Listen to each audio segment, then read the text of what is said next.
This is Can I Laugh on Your Shoulder?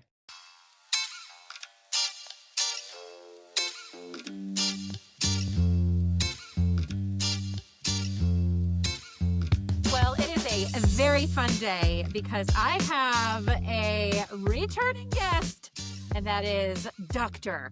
Morgan Cutlip. Morgan, thank you so much for coming back on the show. You came on, it was definitely over a year ago, but was it 2 years? I think it Or was was it a 2 year? years or like a year and a Oh half my or something. gosh. Wow. I know. Yeah, it's Time been is a minute. just yes. Thank you for But having me. oh So my nice of gosh. you. Of course. I do a lot of these episodes and there are always like certain guests that I don't interview people that I'm not interested in, but there are always certain guests that just like stand out. And you're just one of my favorite people. And I just really, really love you. And I'm so excited to have you back on.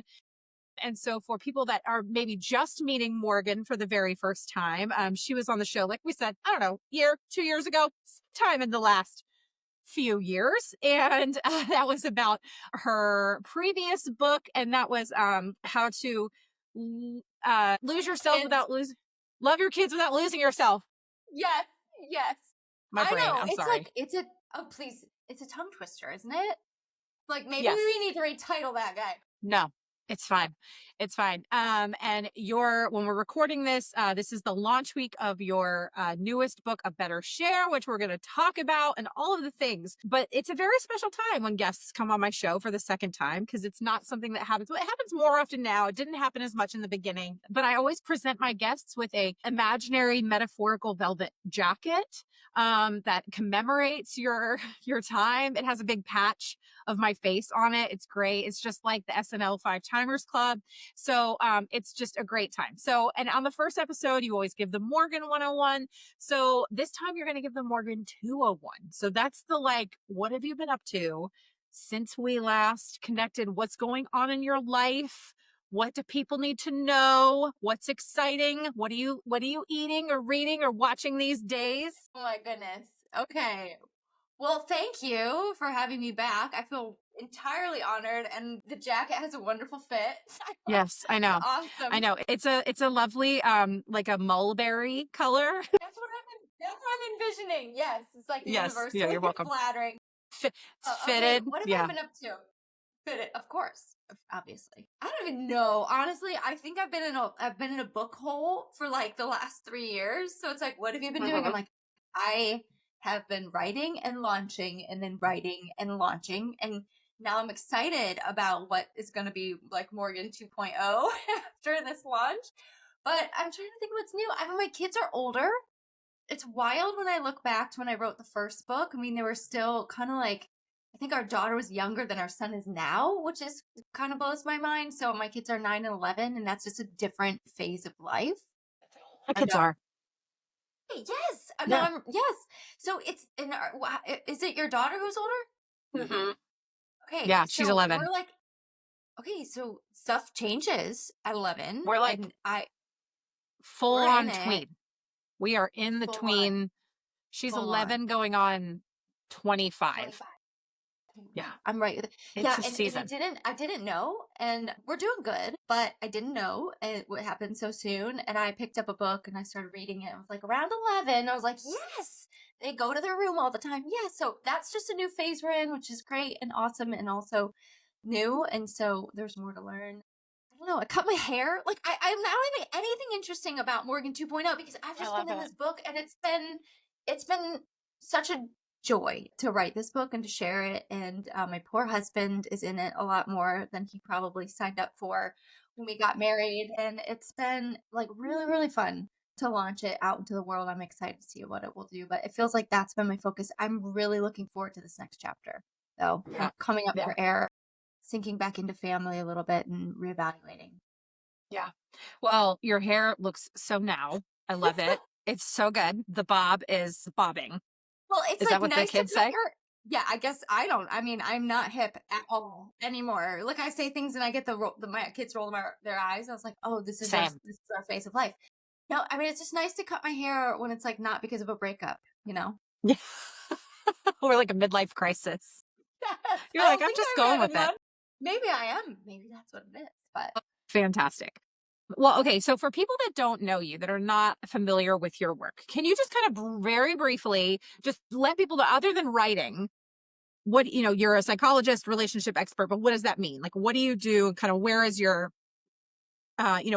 expertise coming from? Yeah. So, doctor in psychology, and I've been in the field of relationships for over 20 years now. And really, my specialty is not as much in actually the day to day counseling, but it's more in taking psychological theory and research and translating Mm, it into practical tools. So, I think of myself more as an educator in this space mm, than I do as like a therapist in many ways. And really, I've sort of like, I've worked alongside my dad for a long time. He's in the same field. He was my mentor, but it really sort of took shape in terms of what I wanted to focus on after our daughter Effie was born, where I just realized like two major things shifted in my life. One, that whole entry into motherhood smacked me in the face. I could not believe how intense that was. And the second piece, which is book two, is, my husband and I have a great relationship, and I could not believe how quickly I felt really resentful toward him after kids entered the picture. Some major shifts in our relationship occurred rapidly, it felt like. And one big piece of that was the massive amount of responsibilities that seemed to fall on to my plate, whereas his life kind of seemed like it stayed mostly the same. I know that's not entirely true, but that's what it felt like. So my work has really sort of shifted into these two sort of areas, which is like, how do you help women really stay connected to themselves, and how do I help them find fairness in their relationships so that ultimately couples feel lighter, they can enjoy themselves, and they can navigate in this like joyful way the relentlessness of modern family life. yeah. Yeah. Well, one of the quotes, I've got a couple of quotes that I pulled from your book that kind of are going to be my springboard for some of the topics that I wanted to cover. Um, to kind of springboard us, to use the same word again, or kind of start us off, is one thing you said was, I kept seeing the same patterns in the couples I worked with, especially in moms, which was this quiet unraveling of self, of partnership, of connection. And I had to write about it. And so obviously that's kind of from what you just shared, the inspiration for this book, A Better Share. But I'm curious, like, was there a specific couple or a story or experience that really pushed you to say, like, I need to write about this topic in book form? I think it was my experience. I mean, I had the experience, and then when I would talk with women in my community, I would work with couples, I would see the same thing over and over again. And I was like, okay, this is not just a us thing. And the thing is like when you're in a relationship tension point or struggle, it feels like it's just you guys. Because like something is wrong with us. It feels kind of hopeless. We feel stuck. We don't know how to get out of it. But because of my training and I knew, okay, well, this is not just us, and I'm hearing it everywhere else, and I have something to say.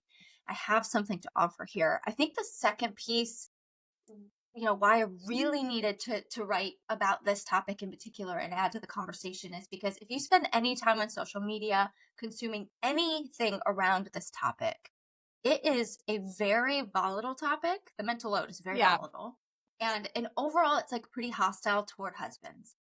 Mhm. And I get it. And I don't think I really need to expound on that. I understand it. I understand the frustration and the anger and, the systemic issues that people bring up around this. But at the end of the day, we got to bring them to the table. Like, we cannot enter this conversation from a point of hostility and criticism, because criticism isn't a great starting place for change. And so I did not see anything out there that was inviting men into this conversation in a way that it wasn't attacking them, so that ultimately we can navigate family life better. I mean, Right.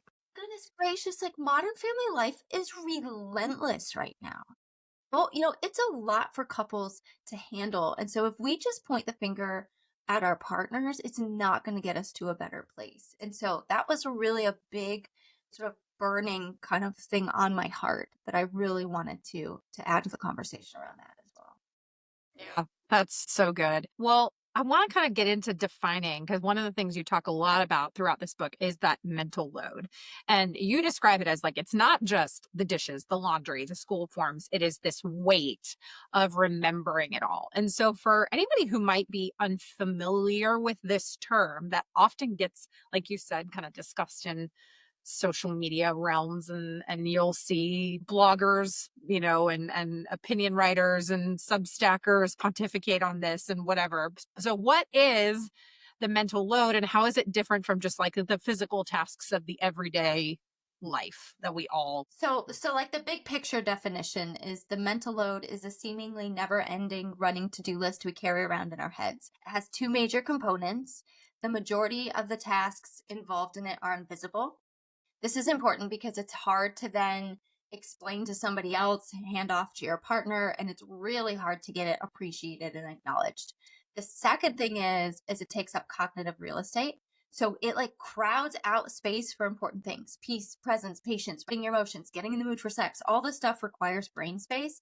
And when it's taken up by just the monotony of daily life, the remembering, the worrying, the anxieties, the calculations we're making in our head, it crowds out energy for that.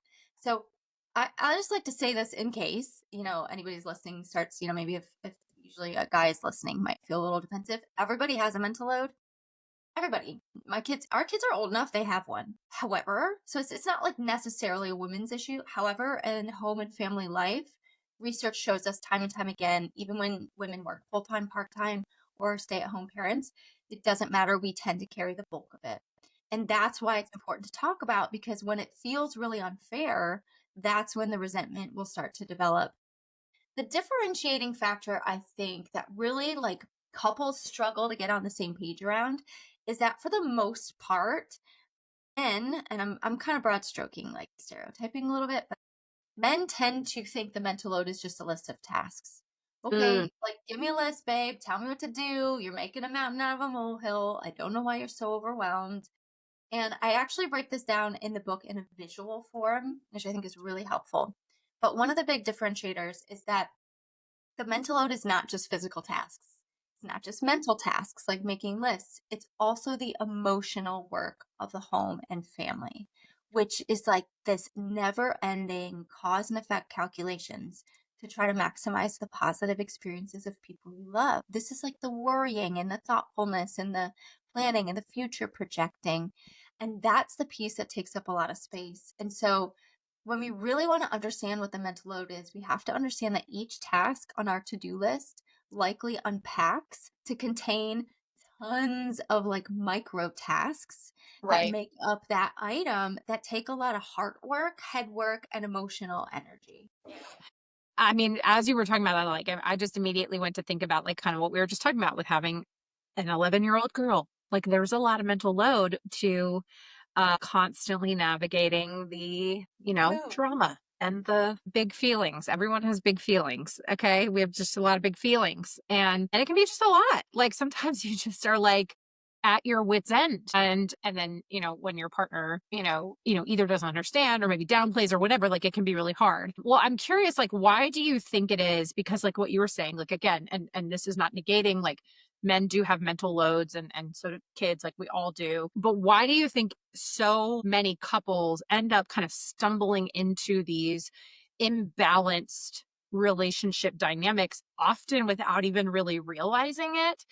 And then again, like you said, then resentment begins to build up, and it becomes this almost this unspoken thing that is like hanging over the heads of the people in this relationship. Oh, yeah.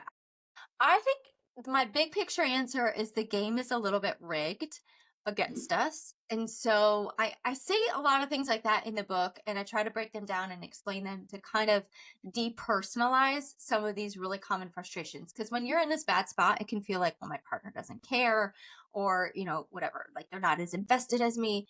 And so I think we have to depersonalize some of this stuff so we can actually try to like find common ground and move forward. So I believe it's an intersection of a few things. So there's physiological component, which I'm not going to talk about, but I touch on it in the book.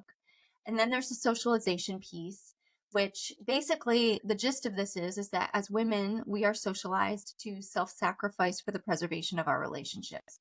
What this means, yeah, it's like, I mean, we see it how we just show up in our family life. But what this means is that we prioritize that differently than usually men do because they're socialized around other things that are very different. And so we prioritize this. And so therefore our expectations are higher around how we care for our kids. And part of that is because we're judged about those things. Like we are Yeah. judged based on how our kids behave, what they're wearing, how clean our home is. Even though we're just like evolving as a society, some of the stuff pretty much remains. And I took my son, maybe it was like 2 weeks ago, to you. We went to youth group and it was raining and cold. And I mean, I live in Southern California, so it's not like that cold, but yeah, I'm like, it's kind of, we're being wimpy here. But I was like, buddy, you got to put a coat on. I don't want to wear a coat. I was like, just put a coat on. He's like, no, mom, I'm going to lose it. And then you're going to be mad that I forgot my coat, blah, blah, blah, blah, because I'm not actually going to wear it, which is all true. And I'm appreciative of his insightfulness because thank you for knowing yourself. So I looked at him and I just start cracking up. I'm like, you're going to show up to youth group and the moms are going to be there and they'll be like, why wouldn't his mom put him in a coat? Nobody's wondering why my husband didn't pack the coat. So as evolved as we are becoming as a society, these things remain, that we are still judged and held to these pretty high standards. Therefore, we prioritize this stuff. So that's a part of what I mean when I say the game is rigged. It sort of sets us up to really invest highly in these areas. The last piece, okay, that is an awesome sound. Did I hear a rooster? Yes, you did. That made me like feel very peaceful. I really liked that. It's so funny how like people often comment on it while I'm recording, or I'll be on the phone and they'll be like, "Was that a rooster?" And I'm like, "I don't even hear it anymore." Like it's just such a white noise to me. Because they just the whole notion of roosters crowing in the morning is absolute trash, because Baloney. they crow at every hour of the day. Yeah. I the other night, like, I couldn't sleep, so I was awake at like 3 in the morning and they were crowing. So like it's not limited. There was another one. It was like it's not limited to, you know. I grew Anyway, up so in there you go. Ohio, so it feels like it takes me back. Where I'm like, oh, So I'm like, squirrel, rooster. yes, sorry. No, I love it. I love digressions like this. This is why I love doing this. Yes, I know. I was like, that sounds so nice. Yeah. Okay, I'm gonna give the last one. I'll give the No, last you're fine. one. Okay, the last one that I talk about is something that I call piling on of precedence. And all this means is that way back when, so I'm talking about dating, way back to when you're dating your partner, women tend to do things, we both do things, but especially us, for our partners just out of love and care. It's like we just want to be awesome and it feels good to Yeah. give, which is beautiful. It's beautiful that it feels good to give. So we'll be like, oh, I saw that you're out of deodorant, like I grabbed some for you. And they're like, you're the best. And you're like, oh no. It just like feels good to be awesome. So we do something like that. We get married, we continue it before kids. And we might do things like, hey, Mother's Day's coming up. And they'll be like, oh, yeah. And you're like, I already took care of your mom. You're welcome. And they're like, oh, you're the best. What would I do without you?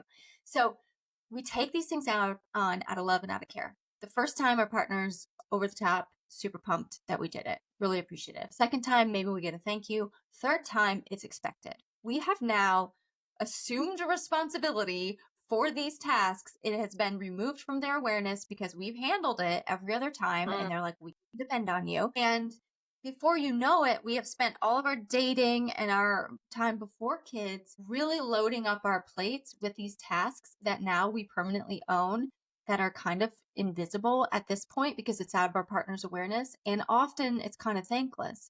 So then we roll up into having kids, and overnight, literally exponentially, our responsibilities explode. And so we go from kind of managing it to being too full. So I say, like, women, we're like bounty quicker picker uppers, super absorbent, pick up all the tasks. We get totally saturated. We break under the weight of it all. And so this sort of pattern develops really naturally, kind of out of our awareness. We're not negotiating these things, we're just taking them on. And so we get to a place then we're really full and we're like, why don't you notice these things? Why don't you see these things? It's like, well, we've been doing it and it's not our fault. It's like a really nice thing, but it's a pattern we have to start to unwind. And I think, I don't know, I tend to be, I'm a pretty reasonable person, and maybe I should get angrier about some of these things. But I mean, families are changing. So, a lot of us will take the template that we grew up with and we just place it on our relationship. And we have to kind of struggle through to realize that, like, that might not fit for our modern family life because women are often working. Sometimes women are the breadwinners now. Like things are just changing. And so there's like a lag, we're in the lag time. That's how I see it. We have some Mm. catching up to do, some new conversations to have, and some adjustments to make. But I think it's work worth investing in. Well, obviously, we could talk. I mean, we could talk for hours just about the mental load alone. But I think one of the things that's the most important, and really what I was so interested to have you on, because this is not, we've talked about relationships and we've talked about marriage on this show before, but there are two kind of aspects to this that in particular I really wanted to connect with you on just because this is something that you speak to. And that is one, like repairing resentment, like from going from resentment to repair in the relationship. And then how this all actually connects to intimacy. We have very rarely, if ever, talked about sex on the show in like 400 and, 40 episodes. But it's something that is at the end of the day, like it's an important, the intimacy in a marriage and in a relationship is so important, and how all of these things, especially if you don't address resentment, will ultimately affect how you are with your spouse when the lights are out. So, but one of the things, so the kind of the first part that I really wanted to get to was just, okay, so, we can address the elephant in the room of the mental load and all of the things and the resentment that can build up in relationships just in general. But how do we actually go from that place of resentment to a place of healing? And so, how do you recommend, if somebody listening right now is like feeling this, like they're in the midst of there's resentment that maybe they've carried it for a month, a year, maybe they've been married 40 years and they've got 38 years of resentment, under their belt.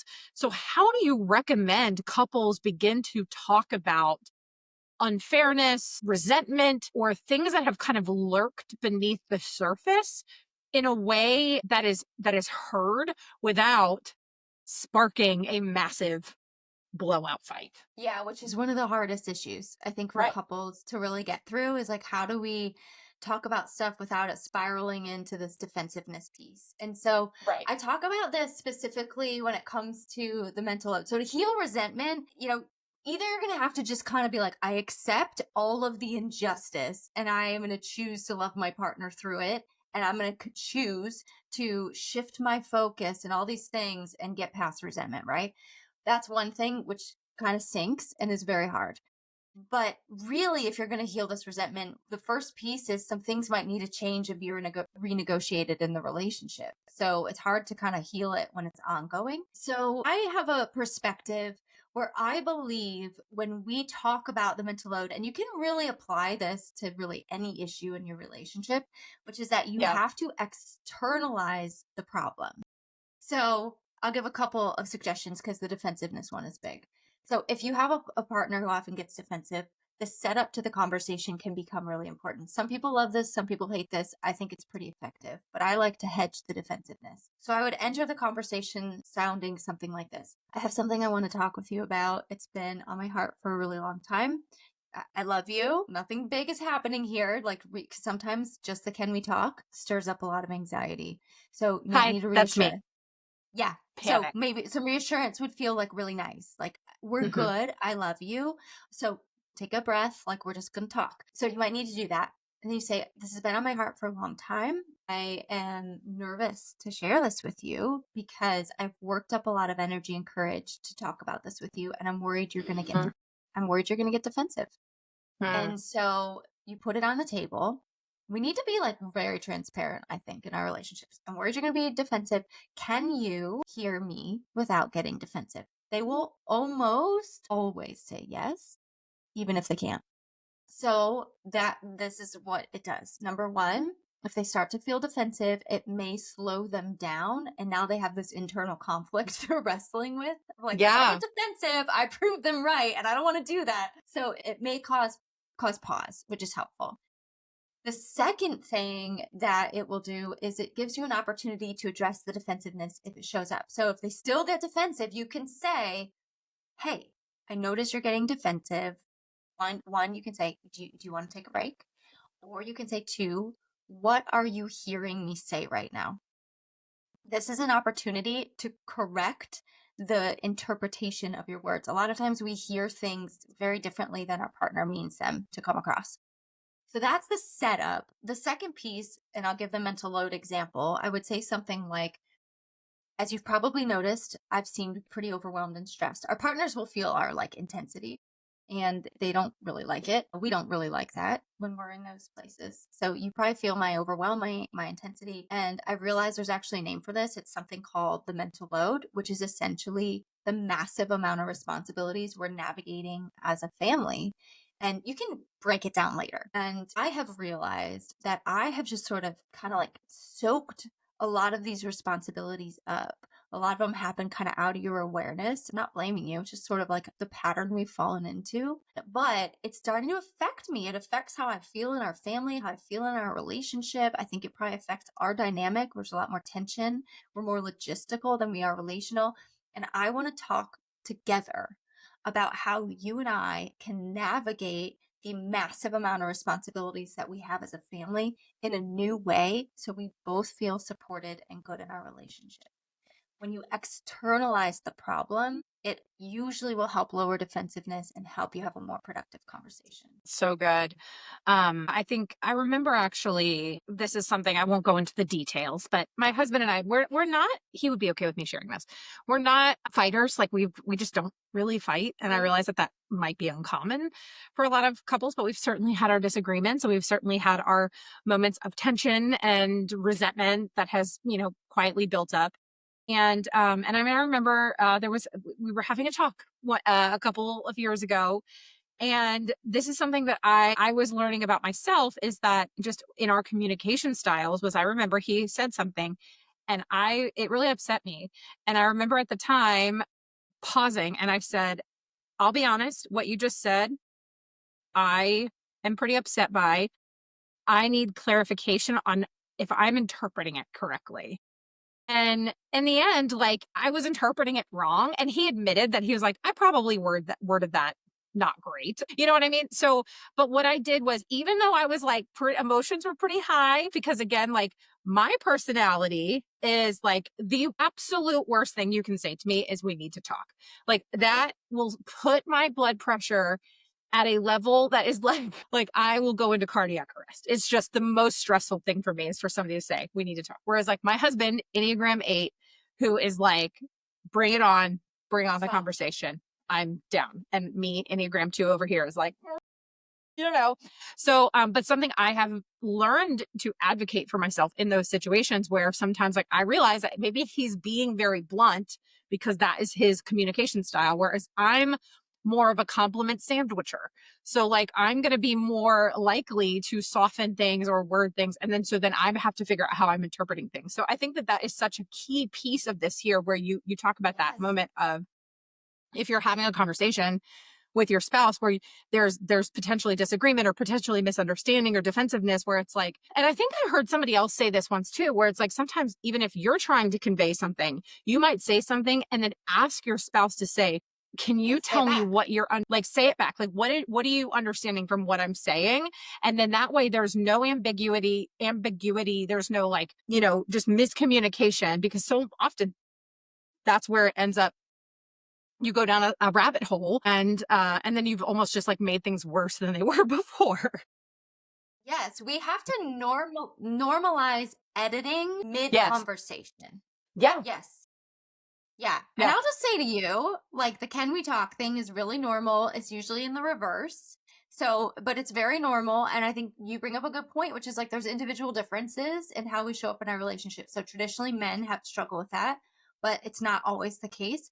But the thing is, and I write about this early in the book, which is that we have to sort of challenge that belief system that that means something is wrong or we're in trouble, because the Yeah. reality is life is busy. It's constantly Right. pulling our relationships towards disconnection, which means our relationships always need something. So we need to be talking about our relationships on a regular basis.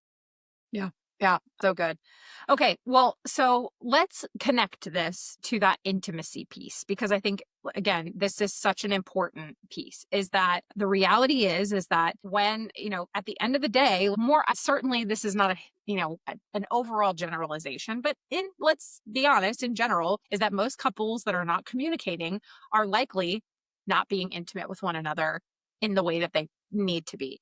And I mean, I know for my husband and I, like, communication and intimacy go hand in hand. And when and it's hard when you're in seasons with, young kids, or, a new job, or you've got, you're moving. I mean, any of like the things that, heck, if you've faced grief, any of the things that life is, where life is lifing, life be lifing, that can affect that. And so, one of the things you say in the book is when couples stop talking about the little things, they stop reaching for the big things like intimacy. And so, you list 5 kind of key conversations that couples should be having in order to kind of reignite their connection. So, can you kind of talk us through this, maybe walk us through a few of those, or just how this all connects?